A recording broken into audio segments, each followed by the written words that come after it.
Note our disclaimer. The following is an abridged version or compilation of the ImmunoCare and Defense Children's webinars presented by Imani Damali, Clinical Herbalist certified by the Mid-Atlantic School of Herbalism and certified Beekeeper. As food is our first medicine, we want to make sure that we are eating a balanced diet and a holistic diet to support our immune system and all of our systems. So I recommend foods high in vitamin C, such as sweet peppers, green peppers, red peppers, strawberries, citrus, so our oranges and our grapefruits and our lemons and limes. And just making sure that we're getting all that in. Whole foods or powders such as rosehip powder and camu powder. So both of these are herbs, right? But they are dried and then they're crushed into a powder. And what I usually do to take them, and how children will most likely enjoy taking them, is that you mix it in with some honey, raw honey preferably, because it has its own medicinal effects, and make it into a paste and take it that way. And it makes it more bioavailable rather than just taking regular vitamins, which sometimes don't come from readily bioavailable sources. My first herb, which I know you can see on my screen now, is holy basil.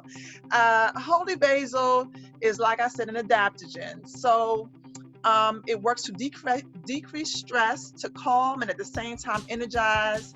It has a strengthening effect on the immune system. It relieves anxiety and grief. It promotes your cognitive functions, helps with your memory and with focus. And it also works to increase your digestion.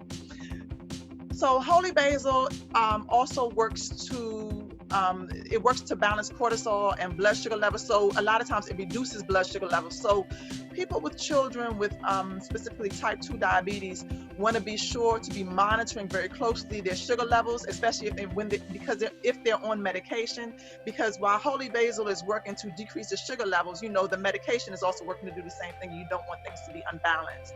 It's a very safe herb to use for children and babies even.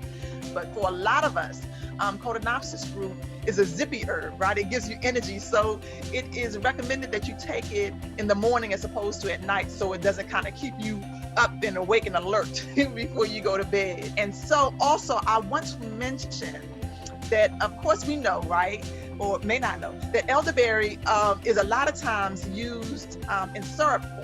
And I have a recipe for that for you if you're interested. My next herb is lemon balm, which is one of my most favorite herbs. If you're interested in growing it all, if you plant just maybe like 1, 2, 3 of these plants and give it the right soil, some nice rich soil in a nice sunny place, it will proliferate and multiply in ways that you can't even imagine. It's so beautiful. There are disposable tea bags that you can use, that you can purchase from online, like Amazon, Mountain Rose Herbs, are a couple of places that you can get them from. And you can just simply put the loose herb into those bags. They have drawstring bags. You can just tighten it up and then put those in the boiling or simmering water and let those, simmer for a while, or just steep and take it that way. When you have an actual acute infection, you don't want to be taking astragalus root. So we use it to build our system and to nourish our system. But when we actually have an acute infection or something that's happening in our body, we want to stop taking astragalus root until we're done with that, because we don't want to put our body into overdrive, right? We want it to be able to focus on what's actually happening. Your stomach is meant to have acid because it kills the germs when it's going through. But in our gut, we want it to be alkaline, and to increase the amount of good bacteria, which helps to fortify our immune system. So when we say don't do something, I also want to give you what you should do, right? So instead of sugar, you should have, you can have raw honey, which has its own benefits.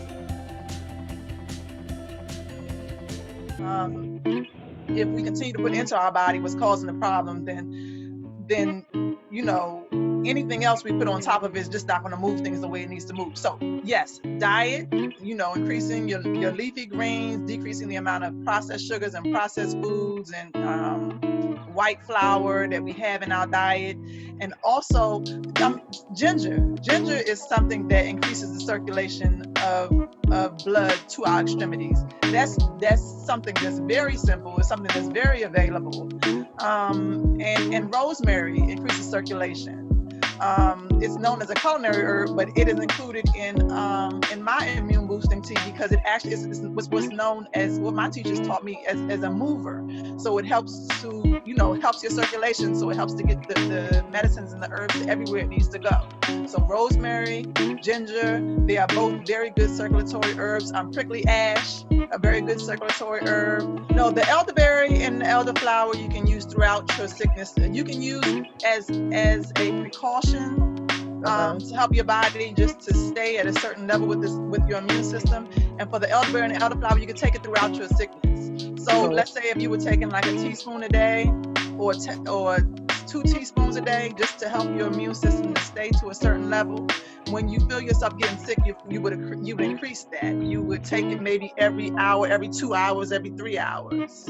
Says, what should I mix with lemon balm tea for children on a daily basis? Lemon balm, it depends on what you want to do. What are you looking to do? Lemon balm is good as a simple tea. You could just have lemon balm and it could just be fantabulous. I offer consultations. I prefer to do them in person, but of course I know that during this time especially, that is not possible. So we would do something like this, a Zoom meeting or something. I offer consultations. The first one is usually about $75, but and it's on a, if there's someone who can't afford it, then I of course have a sliding scale because people need help. I do customized tea blends and medicines for those who need them. And I do have a couple of prepackaged teas that I offer. One is called the Immune Boosting Tea, and the other is the Serenity Song Tea. So the Serenity Song Tea has holy basil, lemon balm, lemon verbena, lemongrass, lemon peel, nettles, and peppermint. I created that tea specifically with the intention to help calm, fortify, and relieve stress and anxiety, to bring people back to their happy place. Thank you for joining us.